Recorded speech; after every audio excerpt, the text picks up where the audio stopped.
Welcome, age of vintage society. Sophisticated, demure, elegant. None of these words describe Mamie Van Doren, and we wouldn't have her any other way. Her loud and proud life is absolutely chock full of scandal, rivalry and good old-fashioned revenge. Was Mamie Van Doren the biggest rival to Marilyn Monroe? Make sure to watch the video until the end and leave your thoughts in the comments. If you are new here, join our wonderful community by subscribing to the Age of Vintage channel. Mamie Van Doren, the third Marilyn Monroe.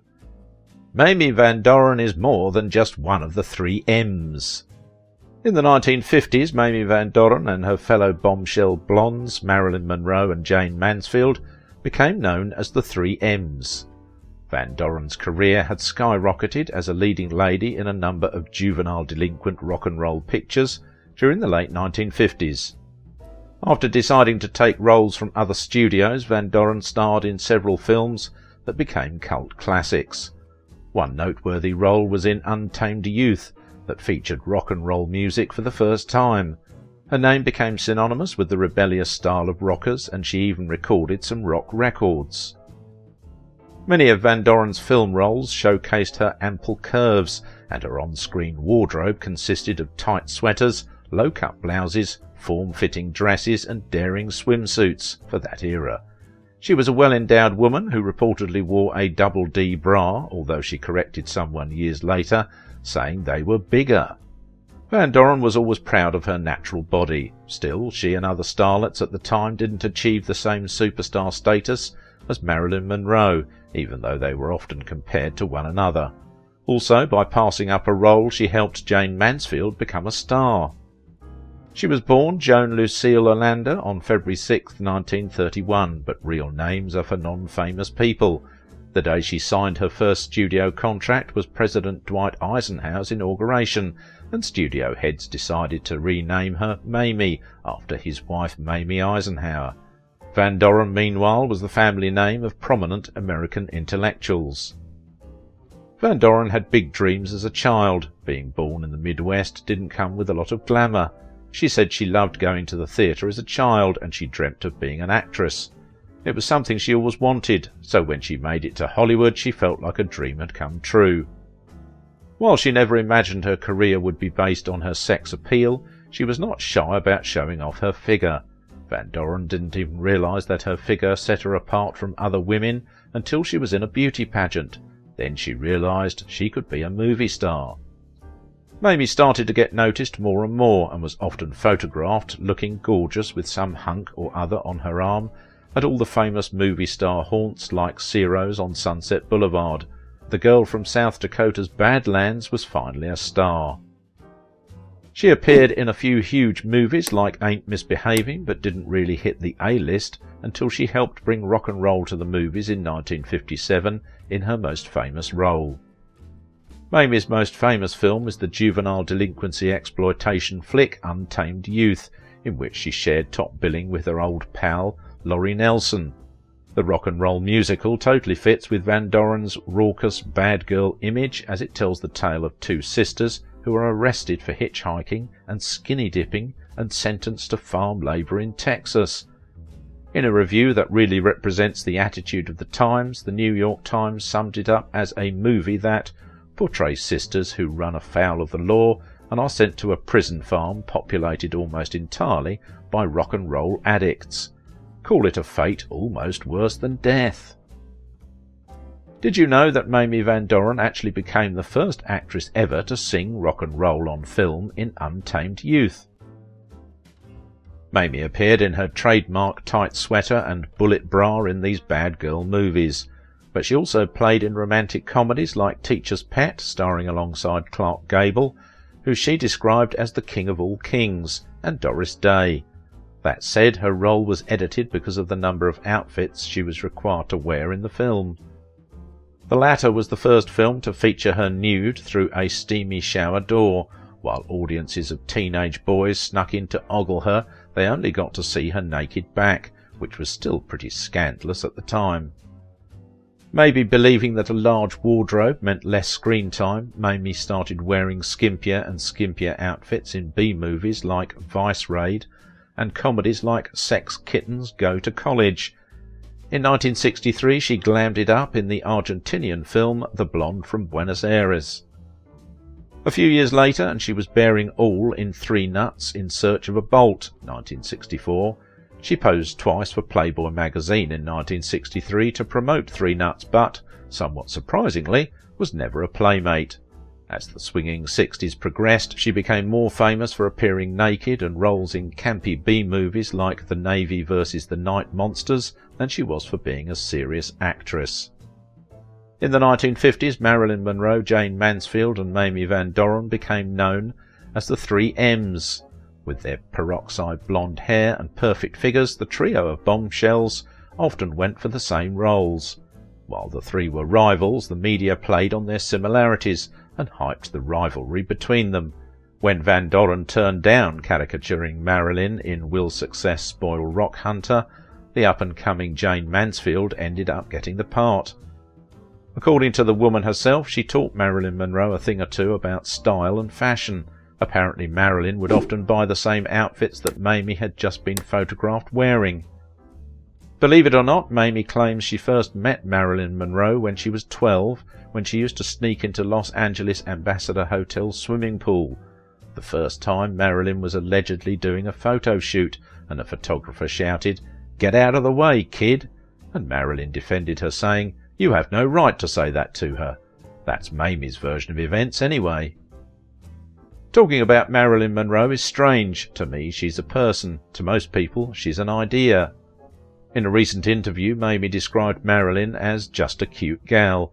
You know, she had a bit of cosmetic work to enhance her look.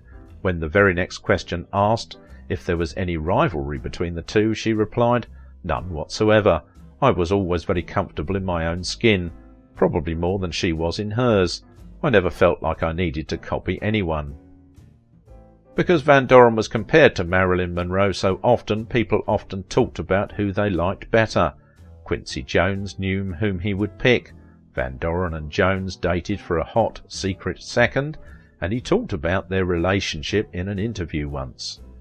Jones said, "I didn't think Marilyn Monroe was that hot because I was dating Mamie Van Doren back then. Mamie would put her away. It's clear he was a bit biased, but Van Doren could hold her own against even the legendary Monroe, and we give her props for that." The two sex bombs used to run into each other all the time. The last time Mamie saw Marilyn was mere 3 months before she died. They were at New York's famous Russian tea room, but Mamie says Marilyn wasn't doing well.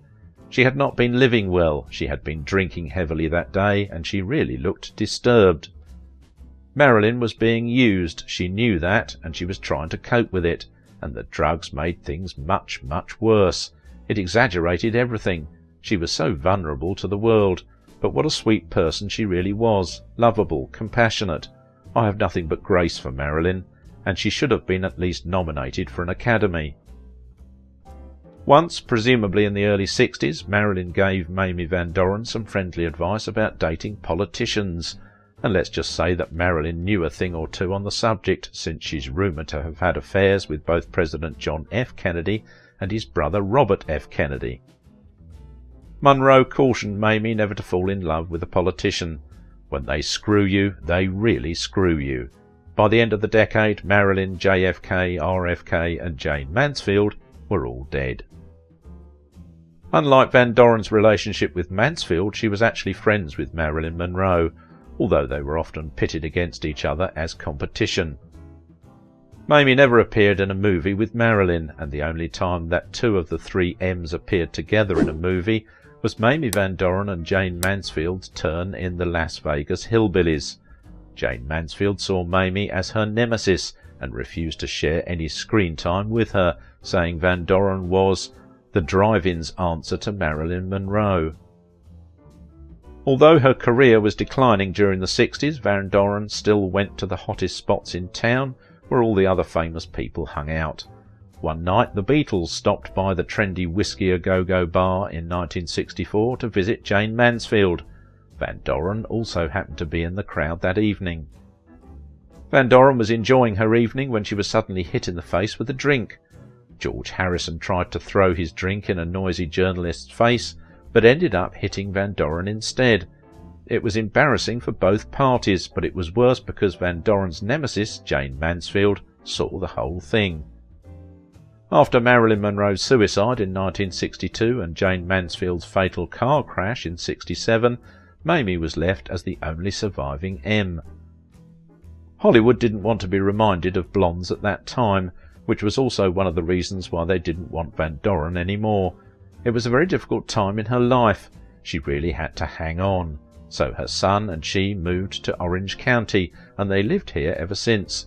She simply had to get away from Hollywood, especially since she couldn't get a job. Years later, the actress explained her approach to drink and drugs. Everybody smoked and drank. The actresses of that day, your Joan Bennetts and Joan Crawfords, they drank and lived high, and they lived really hard lives. I never went that route. I never smoked, maybe a little pot as a teenager, but never any hard liquor. I love life. I got away from all the bad stuff that was going on. This was around the 60s when I left. There were a lot of drugs. Marilyn died, Jane died.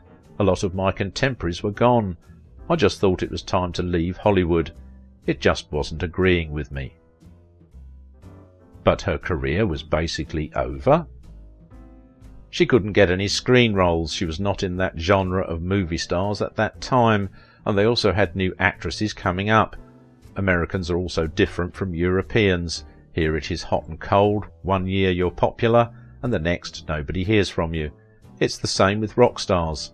They don't stay behind their people, unlike in Europe, where they stayed behind Brigitte Bardot, for example. Actresses over there have a following.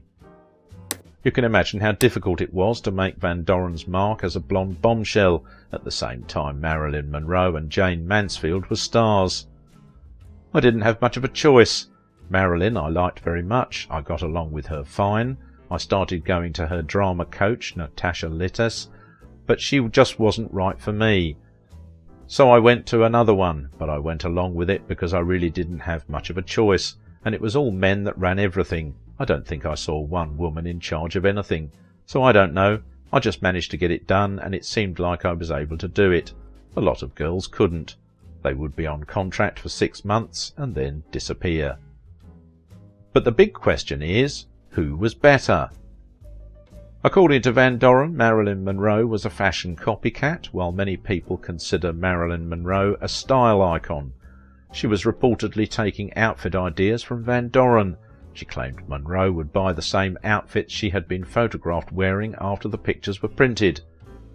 Because Monroe was much more popular than Van Doren, she probably got credit for wearing the outfits first. The blonde bombshells must have taken tips from each other throughout their careers, so it is no surprise that they would steal fashion advice.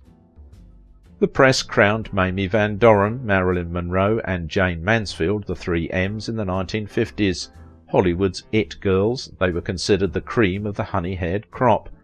But while her peers would go on to die tragically in their youths, further glorifying and commodifying them, Van Doren would not, outliving the combined ages of both Monroe and Mansfield decades ago. Her survival has spared her legacy the tacky adorations sold at tourist traps next to Van Doren's star on the Hollywood Walk of Fame. But it also keeps her from the same degree of deserved recognition. If you liked this video, don't forget to give it a thumbs up, subscribe if you are new here, and if you want to support my work, please visit my Patreon page. Now it is your turn. What do you think about the life and legacy of Mamie Van Doren? She made a huge impact on the entertainment industry during her years of fame in the 50s and 60s.